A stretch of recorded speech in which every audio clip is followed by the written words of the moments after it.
Hey friends, I am very excited to share with you my new pottery template today. This is going to be the storage jar, another template in my kitchen collection that I'm working on right now, and it's a place where you can store all of your goodies, not limited to the kitchen. So first thing you want to do, of course, is cut out all the templates, and then you do need to paste K19 together with some tape.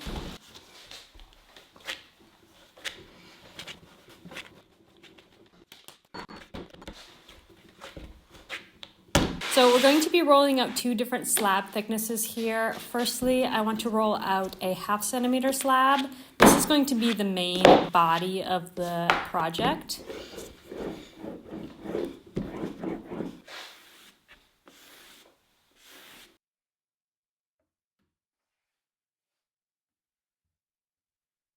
So you want to use this 1/2 centimeter slab for the templates K19, K21, and K9.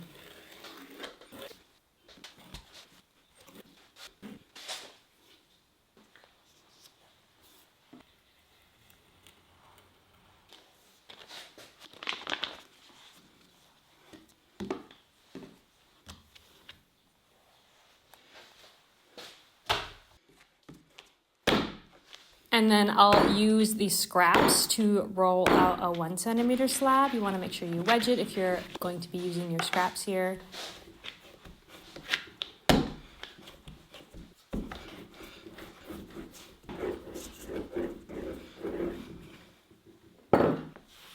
Now this piece wasn't quite big enough to fit both of the other templates, but theoretically you should do K22 and K20 on this 1 centimeter slab. So I just cut one out and then I used the scraps again to cut out the other piece.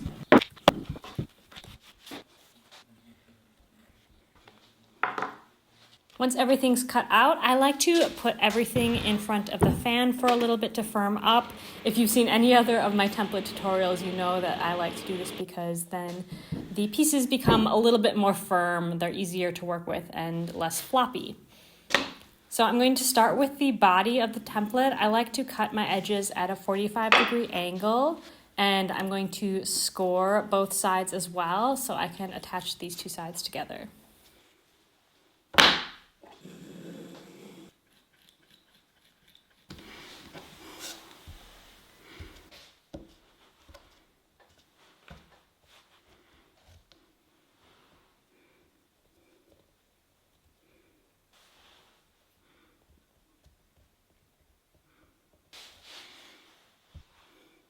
You don't need to worry about your seam being perfect just now. The main idea is to get it stuck quite well, and we can always go back later, again, when the piece is leather hard, to clean it up. And don't forget the inside.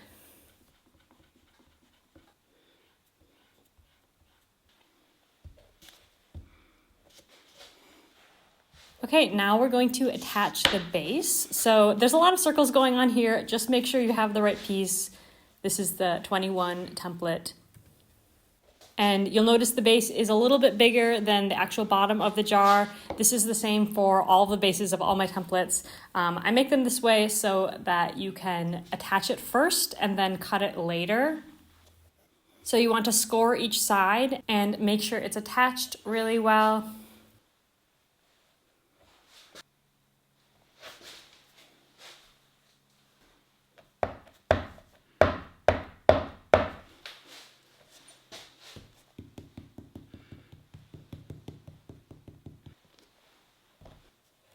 And once it's attached, then you'll want to cut it to size and blend.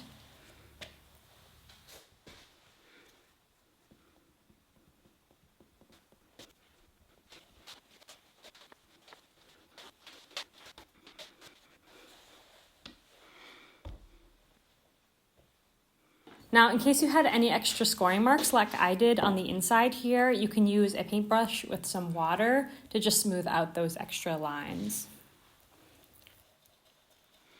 Okay, now we're going to set that aside and we're going to work on the lid.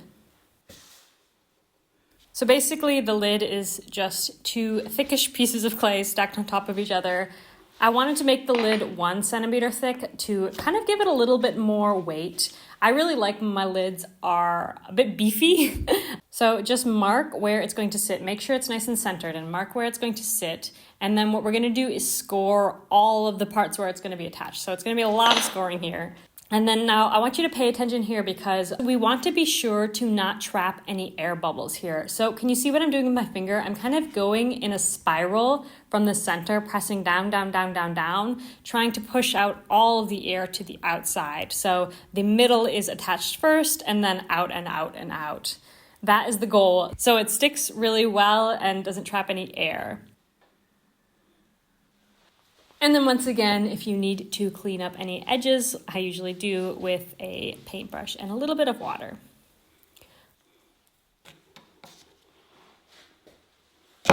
Okay, now let's work on the handle. So that's this little piece right here, and I like to use a marker. I found this one marker works really well. It's about 1.5 centimeters in diameter, but whatever you can find that feels like the right height. It really helps to use something here to shape it nice and evenly.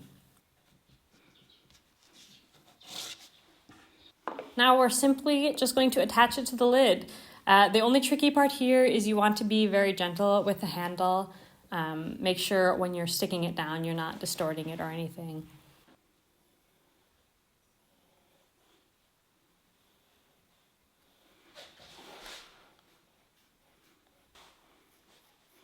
Score both sides and attach. I also added a little bit of water to the handle. This just depends on your clay if you need to add water or slip here. If the clay is nice and moist, you don't usually need to, but because this is the last part I was doing that day, the handle had dried out a little bit in the meantime. Ta-da! And I think the proportions on this jar are just so nice. I really like it with a thicker lid. So I'm going to let these guys firm up overnight under a bit of cloth until they're leather hard. This way I can come back in tomorrow and clean everything up.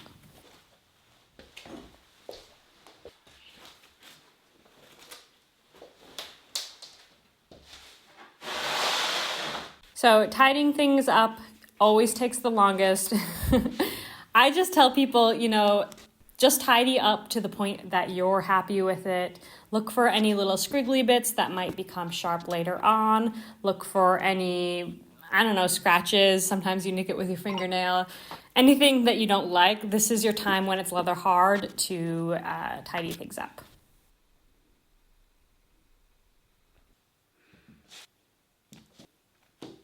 Once they're looking good, you just set them to dry, and I usually let mine dry about a week. Okay, now we are loading up the bisque kiln.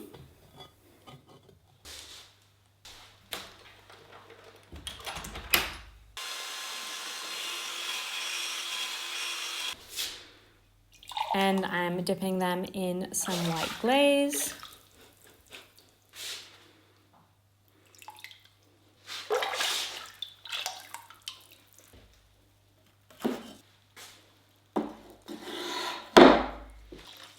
Now don't forget to wipe your bottoms. We're not going to fire these glazed pieces together, so you want to wipe the bottoms of the jar and the bottoms of the lid so they don't stick to your kiln shelves.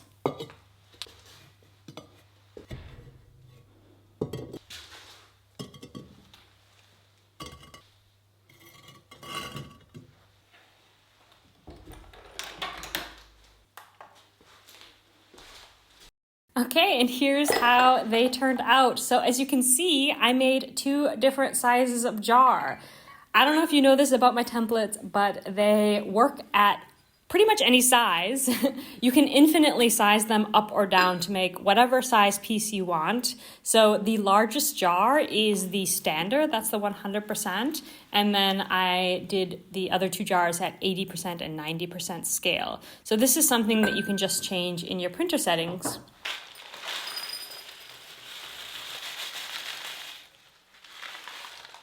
I think these jars look just so cute. I love the way that the food pops against the white. but I think they would also look so lovely in some bright colors as well. I'm so excited to see what you guys make with these templates, so make sure you tag me on Instagram at Pottery to the People so I can see your projects. So I hope you enjoyed this video. Let me know if you have any questions down below. The template is also available down below, so go check it out, and I hope you guys have a wonderful day. Bye, friends.